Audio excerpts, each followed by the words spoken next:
Hey guys, welcome back to my channel. Today I'm making another video comparing two banners. Since Deathstroke's banner has been out for 2 days already, I've been really excited about him, but only now I had time to cover it.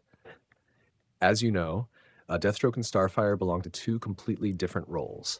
In fact, Starfire could even be considered Deathstroke's counter, because one focuses on taking down the strongest enemy, while the other focuses on protecting teammates. Even though she's not the best option against Deathstroke compared to some other characters, Starfire is still a solid support in this game. Alright, no more talking, let's dive straight into the details.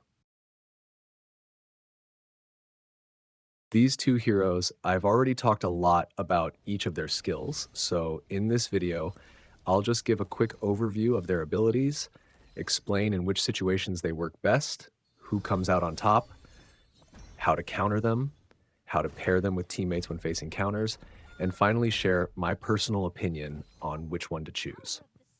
First, let's quickly go over Starfire.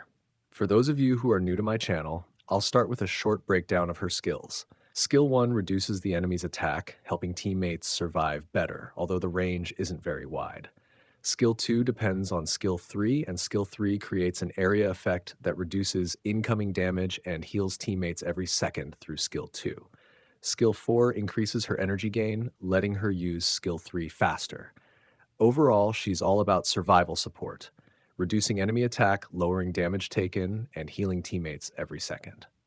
The only thing she's missing is a shield ability. That's why she's currently considered the strongest healer in the game, and definitely someone you should try to get. However, if you're struggling against assassins like Deathstroke or Nightwing, I don't think she's as strong as Queen Hippolyta, so you might want to save for her instead. Or even Swamp Thing, like I reviewed yesterday, since he reduces incoming damage right at the start of the battle, he's more suitable when you need to save teammates who are in danger from assassins. Next, let's talk about Deathstroke. He's extremely strong when it comes to targeting the enemy's strongest attacker, for example, ranged damage dealers. Right from skill 1, he attacks the opponent with the highest attack power, which makes most teams with ranged damage dealers really afraid of him, such as Justice League Dark or Arkham. That's because they usually rely on a single damage dealer with relatively low HP, making them very easy for him to take down.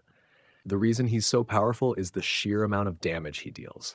Skill 1 alone hits for 1200% attack, which is the highest in the entire game.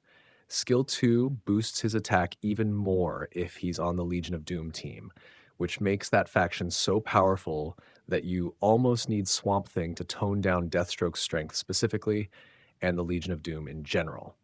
His ultimate deals double the damage of Skill 1, so if he gets to use it, your main damage dealer is basically guaranteed to be wiped off the field. Skill 4 is more about survivability, but in practice, it's not very effective. Since he always targets the enemy's strongest attacker, if that character fights back, Deathstroke usually won't heal in time. Just like most ranged attackers, the higher his attack, the lower his HP. In short, he's the natural counter to the best ranged damage dealers. But against strong melee attackers, his power is limited because melee heroes usually have good physical resistance, which reduces the damage they take from him. That's why you can use Superman, Supergirl, Batman, or Harley Quinn to counter him. Other supports can also help your team survive against him. Mera heals with skill 1, Dr. Fate gives a shield with skill 1, Swamp Thing reduces incoming damage right from the start, Hawkgirl pulls enemies toward her with skill 1, which can even drag Deathstroke before he hits your teammates, and Shazam can use his ultimate to draw aggro, protecting your damage dealer if they're still alive.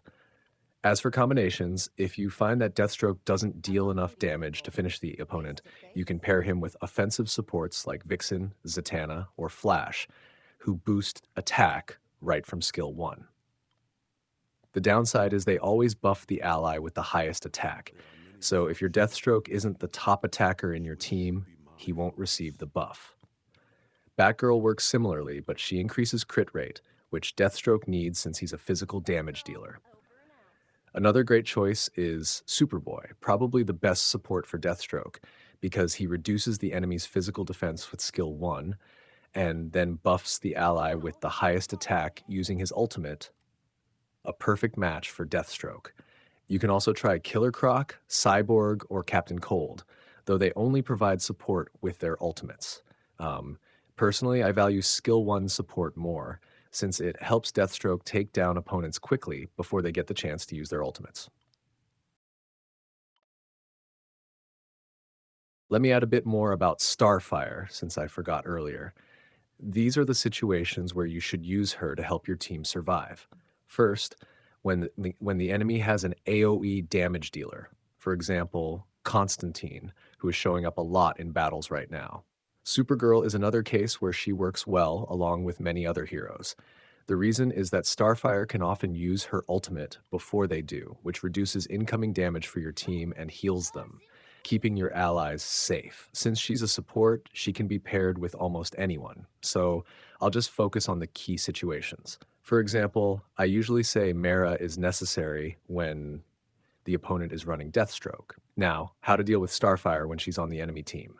There are two main approaches. The first is to use a strong single target damage dealer like Deathstroke combined with an AoE attacker like Constantine plus an offensive support. This way, you can quickly eliminate the enemy's main damage dealer before Starfire can keep them alive. However, this method only works well if the opponent relies on just one damage dealer. The second approach is to run a team that outlasts theirs. If you're using Constantine, then as long as your team survives long enough, the opponent will eventually lose.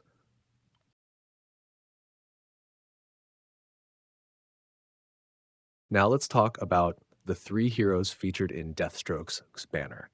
Among them, Deadshot actually doesn't bring much value to Deathstroke, but he can still be somewhat useful since he reduces enemy healing. That means he could counter Starfire, especially if you've star upgraded him to a high level. Next is Batgirl, who's an excellent support for physical damage dealers, making her a great partner for Deathstroke. She increases crit rate, reduces the enemy's crit resistance, and even boosts crit damage at the start of battle. This makes her an incredible support for maximizing Deathstroke's damage output.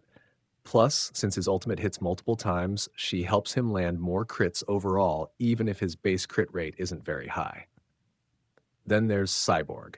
He doesn't benefit Deathstroke as much in PvP, but he's still useful because his ultimate applies a debuff that makes enemies take more physical damage.